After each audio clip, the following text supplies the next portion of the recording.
Good morning.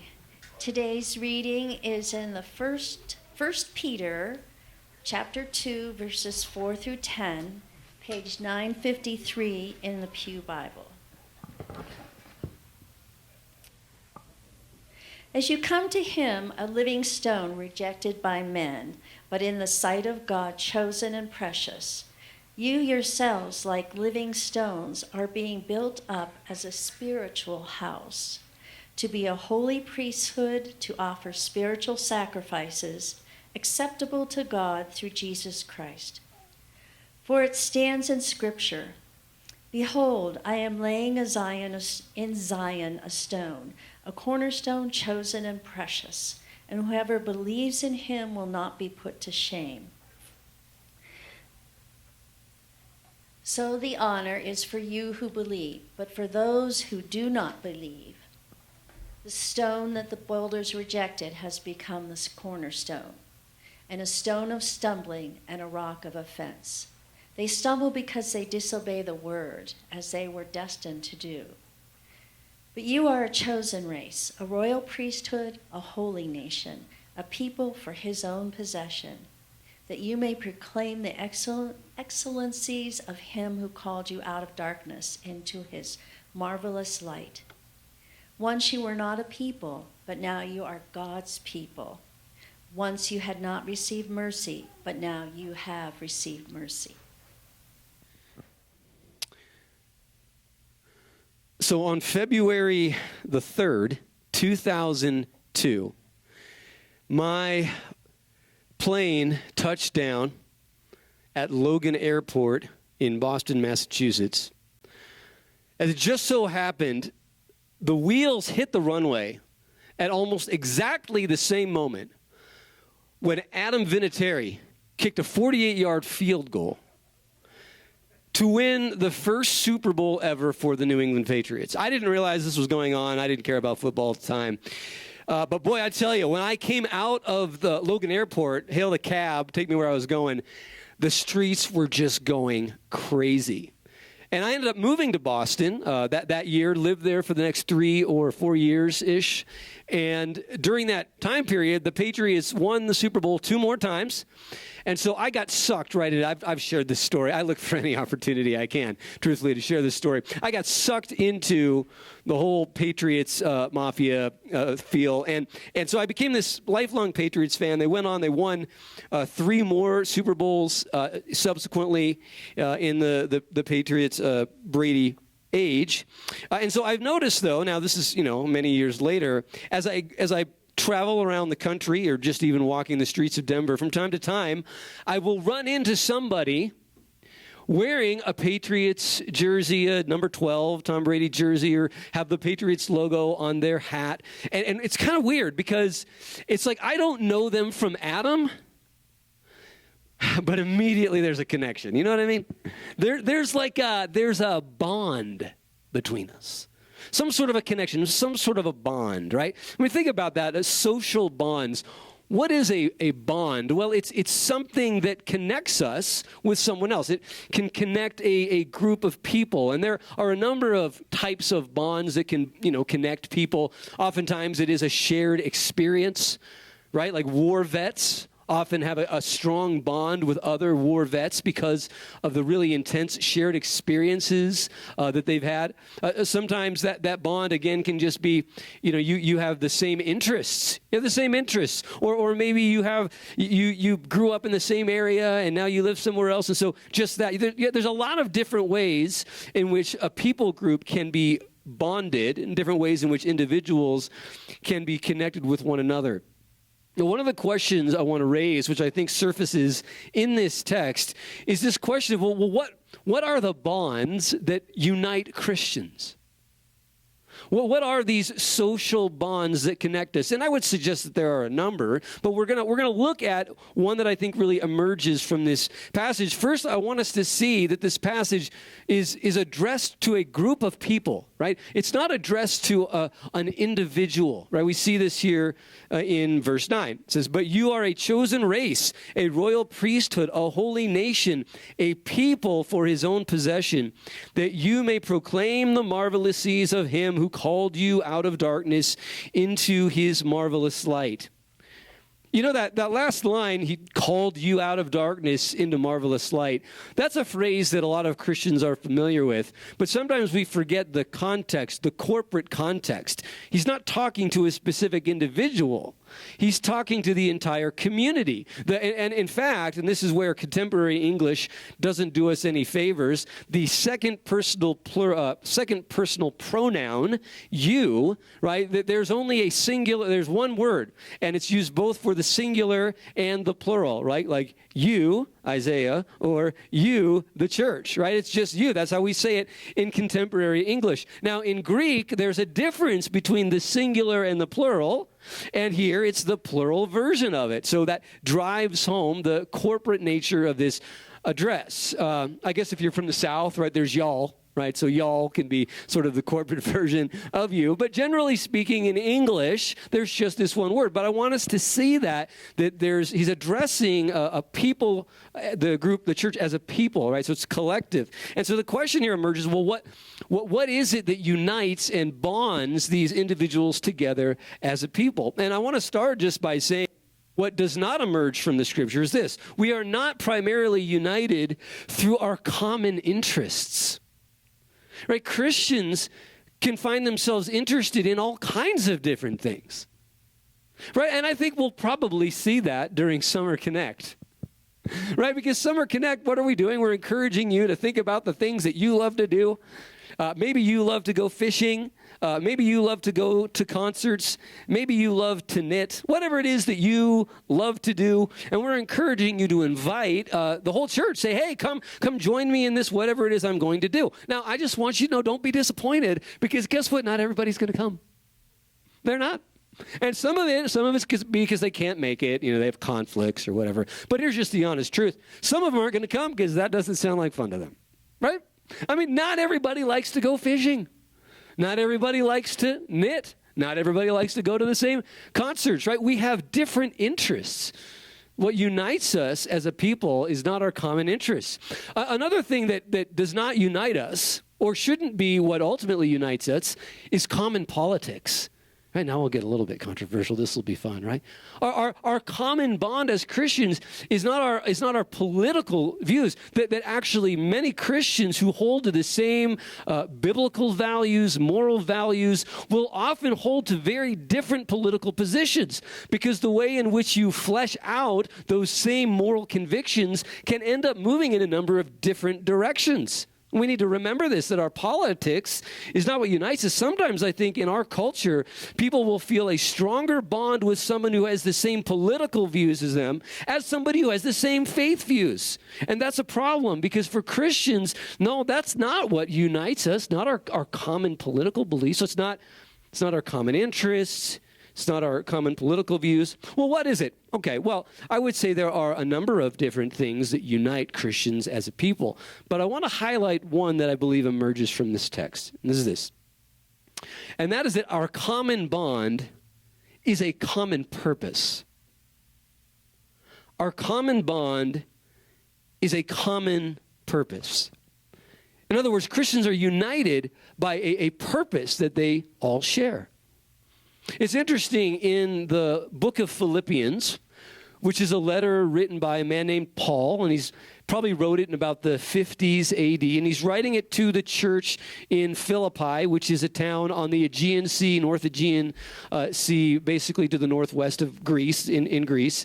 And Philippi it was a city where Paul planted a church. He started a church there. That was Paul's thing. He'd go somewhere, he'd start a church, he'd develop leaders, then he'd move on and he'd start a church somewhere else. And so he started a church in this town of Philippi. And then about 10 years later, he's writing a letter to them.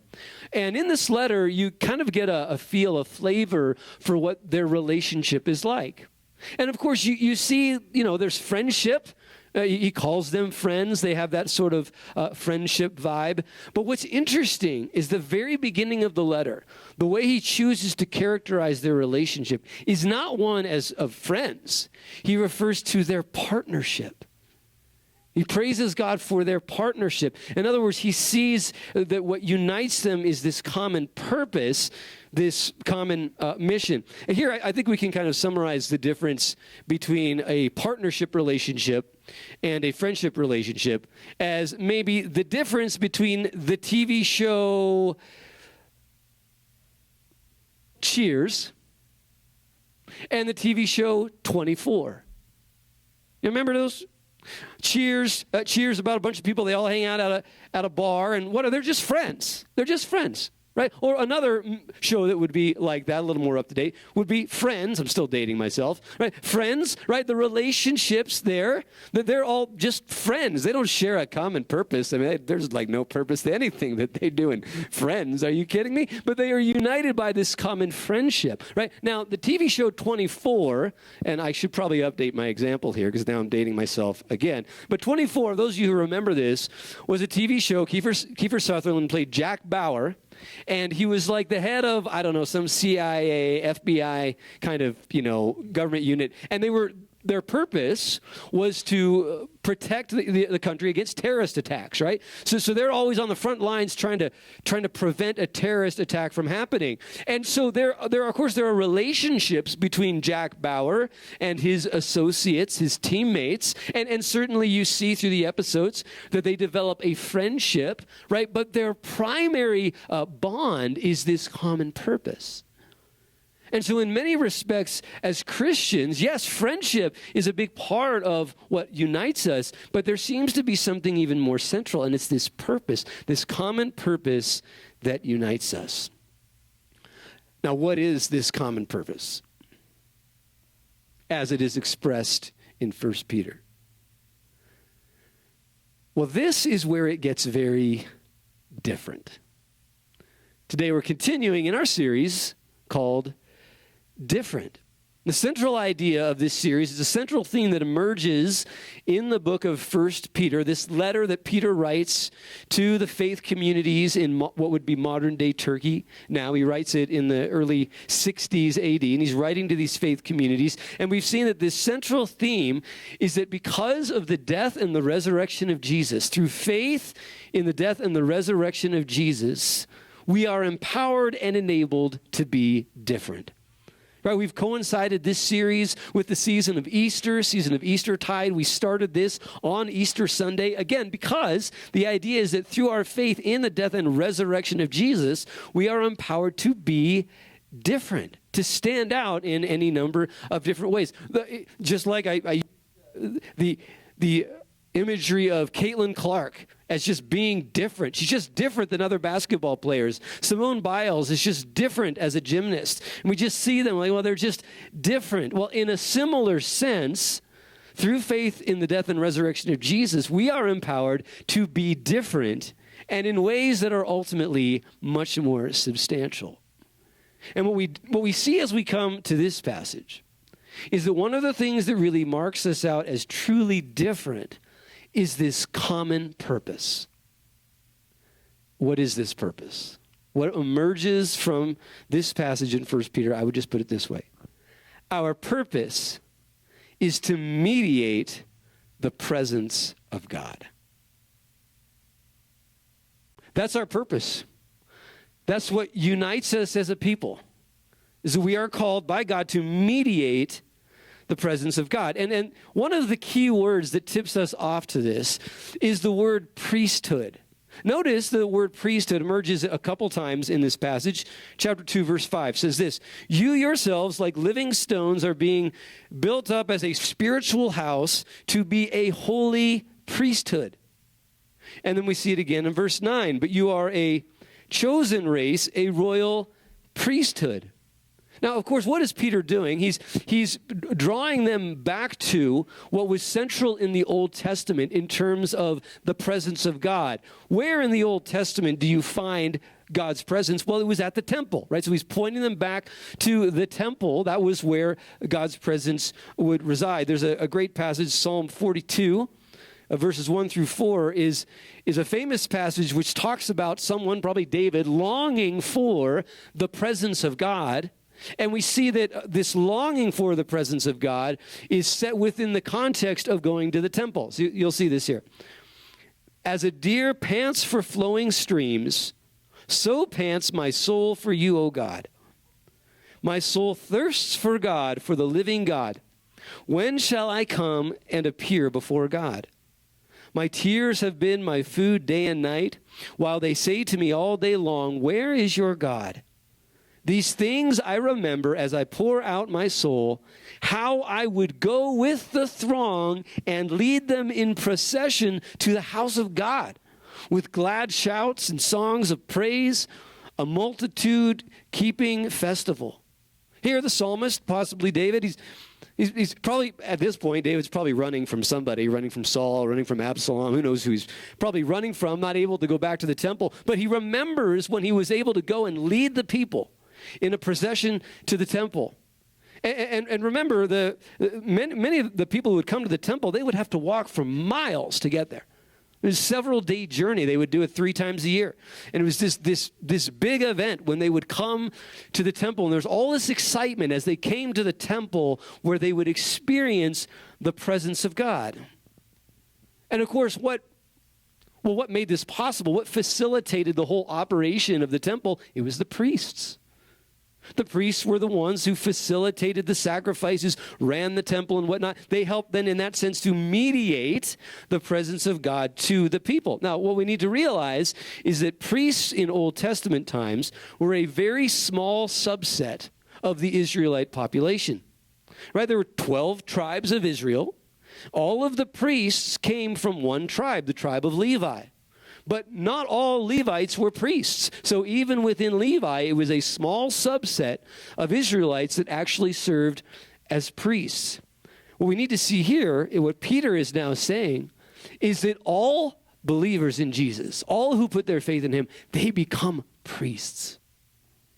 We all become mediators of the presence of God. But this is what sits behind one of the great Protestant platitudes, which is what the priesthood of all believers. We all have the opportunity to mediate the presence of God to those around us. But Peter takes it even farther than that. Peter doesn't just suggest that we are all priests who work in the temple, as it were. He goes even farther, and he says this. He says that we are the temple. We're not just priests who work in the temple. We ourselves are the temple. We see this in verse 5 of chapter 2.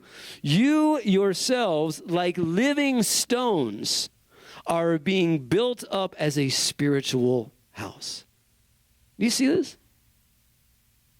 It's saying that we are called to be the temple, to mediate the presence of God. Us as a people, right? Not the building, right? I believe that buildings are important. They help to foster and facilitate worship, but we need to remember that really the presence of God comes to people. It's in us. And this is my hope. If you're new, if you're visiting, if you come here, we hope you're impressed by the building. I don't know if you will be or you won't be, but what we do hope is that when you come in, it's the people. It's the warmth that you experience when you come in here, that you might get a glimpse of the presence of God just by interacting with the people in this church. Now, I'll tell you, we don't do it perfectly. You'll find that out soon enough if you stick around long enough. But certainly our hope is that you will experience the presence of God. In the warmth of this community, we are mediating the presence of God.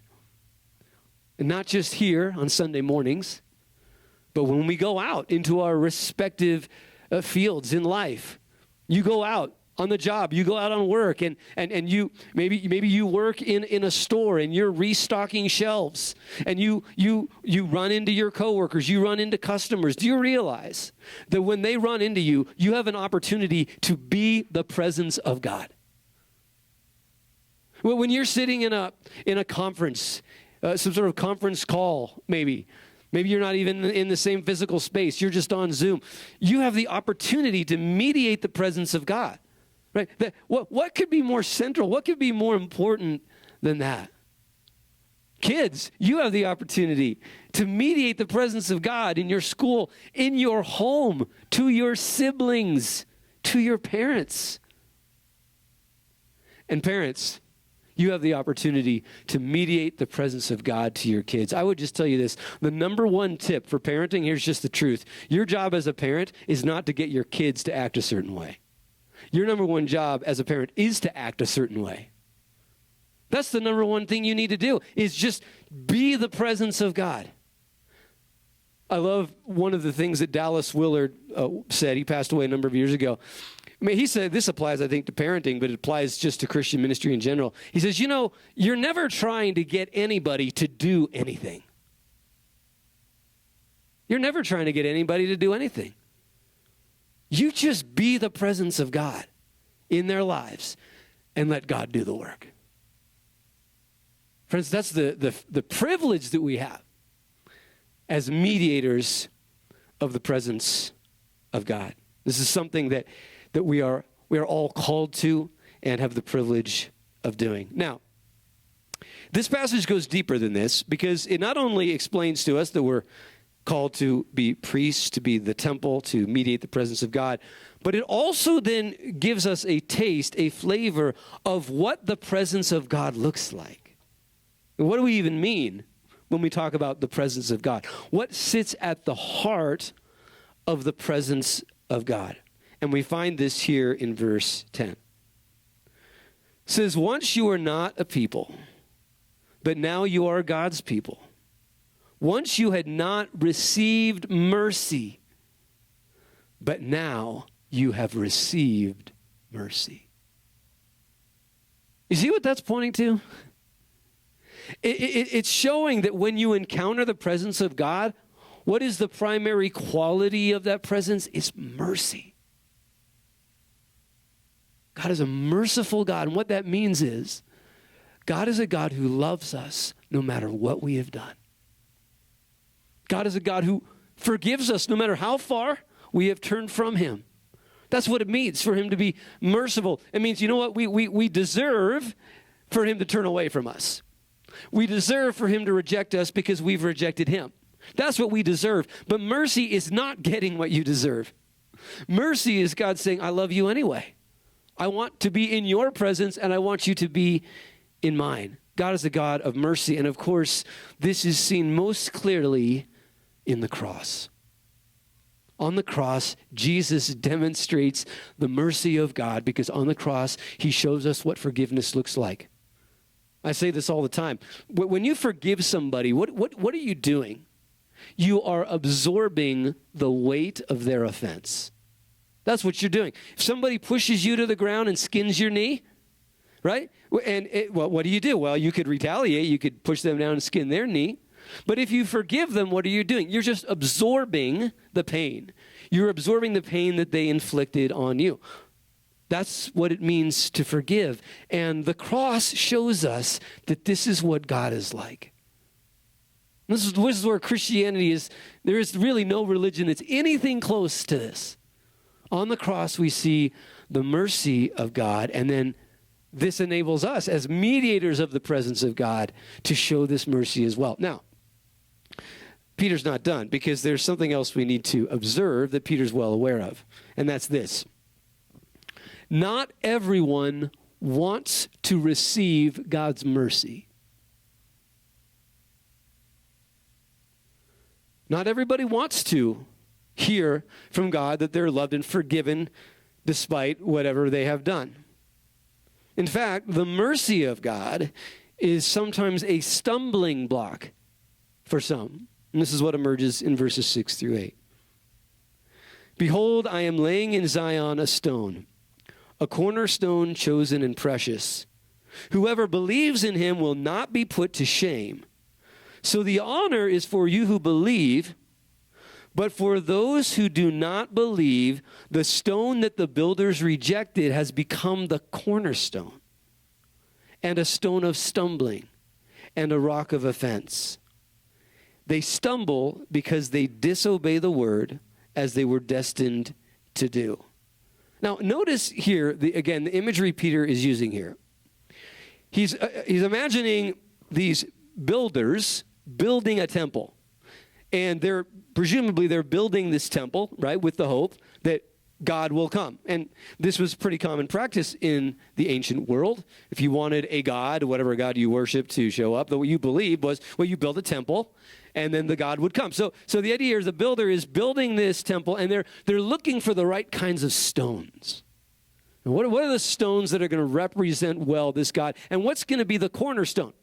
The cornerstone, I haven't built a thing in my life, but my understanding is that a cornerstone is like a foundational stone, right, on which the rest of the structure can be built. So you have to find you got to get the right kind of stone to be the cornerstone, right? And the idea here is that the builders come across a stone they should use, but they reject it. They don't use it to build the temple.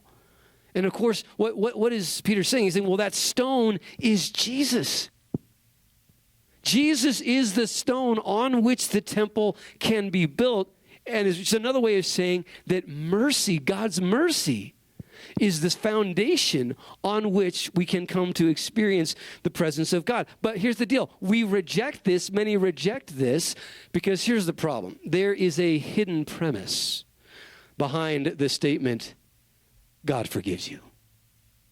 You guys know what a hidden premise is? A hidden premise is a statement that is, well, it's sort of hidden. You don't realize that it undergirds the premise that has been stated. When it says God has forgiven you, there's a hidden premise. And that hidden premise is you are a sinner. You see this? I don't know if you ever had somebody come up to you and they're just like, look, I forgive you.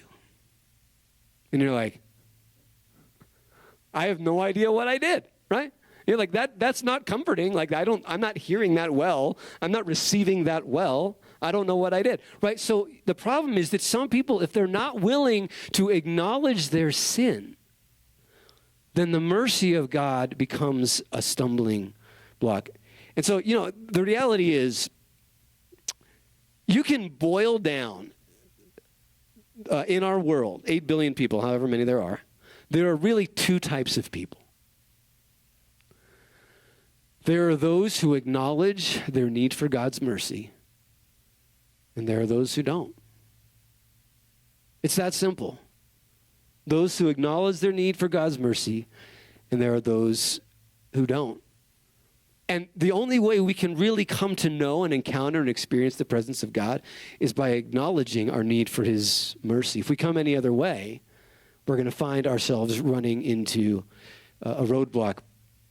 The Apostle Paul, writing to the church in Corinth, which is a couple hundred miles south west of Philippi in Greece, and he writes to this church in Corinth, and he's identifying the fact that not everybody is going to receive well the mercy of God communicated to us in the cross. Look what he says here. For Jews demand signs and Greeks seek wisdom, but we preach Christ crucified, a stumbling block to Jews and folly to Gentiles. Notice this. I think that what he's saying is that there's really, he's identifying these three types of people, but in the end, there's really just two. He's identifying on one hand, there are those who are looking for miracles, right? And then those who are looking for wisdom. And I actually think that we see precisely these two types of people in our society today. Right? You'll have some who will say things like this. Well, you know what? If I could just see a miracle, if I could just see somebody miraculously healed, right? Well, then I would believe. Then I would follow God, right? They want to see a sign. And then there are others that are like, you know what? If I could... They seek wisdom. They're like, if you could just, present to me a logical argument explaining why I should believe in God, right? Well, then I'll believe as a very rational person, right? And what Paul is saying is, none of those things are going to bring you to Jesus. None of those things are going to bring you to God. Ultimately, what's going to bring you to God is an awareness of your sin and need for his mercy. Now, look, that isn't to say there isn't a place for the miraculous. There isn't a place for rational argument in our epistemology, would be the word you would use for why we believe what we believe. Absolutely. I mean, we do this in the season of Epiphany. We did a whole series called See the Miraculous. And I encouraged us to really consider God may want to do something supernatural in your life. Absolutely. And when God does that, that can certainly be something that builds your faith. Also, wisdom, like being rational in what you think and believe, there is a place for that as well. I think about in my own life, I'm incredibly grateful for people like C.S. Lewis and Tim Keller and N.T. Wright. These are intellectual Christians who have helped to sort of frame the Christian religion in a way that really makes sense to me logically and rationally. So I'm grateful for both of these, and they play a part in our faith. But in the end, if a person isn't aware of their need for God's mercy, they'll never come to know Jesus. Ultimately, what draws a person into God's presence is not miracles or arguments, but mercy. My brother-in-law, he served in college ministry for many years. And in college ministry, there is a lot of like addressing sort of intellectual questions about the faith. Kids in college, that's when they start to ask some of these questions. And so he would do a lot of apologetics, seminars, types of things to help them with that. But what he realized is that definitely there were some for whom that was helpful. But he came to realize that for many of them, when they would come up with these objections to the faith, it was really just a smokescreen. It was really just an excuse for the fact that they wanted to keep living for themselves. They didn't want to acknowledge their sin. And this is what Peter is highlighting here. That ultimately, the only way we come to know God is through his mercy. And so this is, friends, this is as mediators of the presence of God. What are we called to do? We're called to show mercy. And think about what that means. What that means is a total paradigm shift on how you approach tension in relationships with someone else. It totally changes how you approach your relationship with someone when they do something wrong to you. Right? Normally, right? Somebody's mean to you, they cut you off in traffic, they say something mean to you, they steal your purse. I don't know what they do. They do something mean to you, right? And what's our normal reaction? Like, justice, whatever. But think of it this way. When somebody wrongs you, you have the best opportunity to mediate the presence of God. There is no better opportunity to mediate the presence of God than when somebody sins against you. Because it is there that the mercy of God begins to make sense. Friends, this is what unites us. Is this calling to be the presence of God and to administer this mercy. I've shared this story before, but it's a good one. I think it is anyway, because I guess it had a huge impact on me, and I'll just kind of end with this. But when I went to church camp when I was like 10 or 11, I can't remember, and we played this game called Trailblazing. And basically, I'll just cut to the chase here. You had like 20 kids, and they were divided into two groups. The first group would go off into the mountains. It was up in the mountains in Wyoming, Casper Mountain. And go up into the mountains, and then 10 minutes later, the second group would try to follow the second group. And the way they would know where to go is that the first group would leave little signs pointing in the whatever direction they'd gone. Okay, so this one particular time, I was in the first group, and so we went ahead, and like if we turned right, we'd take some sticks and make an arrow pointing to the right, and then another 50 yards or whatever later, we'd point another arrow going to the left, right? And so we did this for about 15, 20 minutes. This will tell you a lot about me when I was 10. I thought it would be funny if, when nobody was looking, I went and back and changed one of the arrows and pointed it off in a completely different direction. So that's what I did, right? I went back, snuck it, pointing the other direction. So then I caught up with the group, and finally we got to this point where we stopped, and our counselor, Alvin, he was the one leading us, we stopped, and then we waited, right? And we're waiting for the second group to come, and 10 minutes go by, 15 minutes go by, 20 minutes go by, and Alvin's like, oh my gosh, what is going on here? So finally, I'm like, all right, Alvin, here's the deal. I changed the arrow. Okay, well, Alvin wasn't real excited about this. He's got visions of like now search and rescue. We're going to have to go find these lost kids. Right? Fortunately, that didn't happen. But I could tell he was pretty upset. And so, we went down, and a couple hours later, I'm just thinking to myself, am I going to get kicked out of camp? And am I going to be put on kitchen duty? What's going to happen? Sure enough, Alvin comes. He's like, Kevin, come with me. I'm like, oh, gosh, here we go. And he takes me to the snack shack. And he says, hey, what do you want? You can have anything you want. He's like, look, I forgive you. I love you. I still remember that 30 years later. He showed me mercy.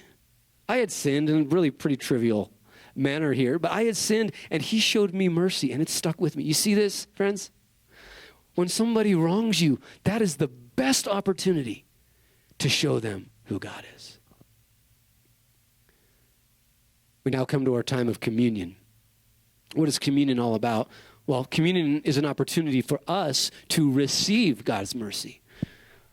We can only show God's mercy when we receive it first. If you try to show mercy without receiving it, you'll just get frustrated.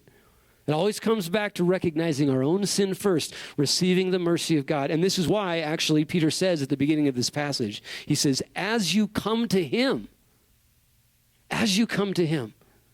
and then he goes on and talks about us mediating the presence of God. Communion is an opportunity for us to come to him. The bread and the cup represent the body and the blood of Christ, pointing to Jesus' crucifixion, demonstrating for us the mercy of God.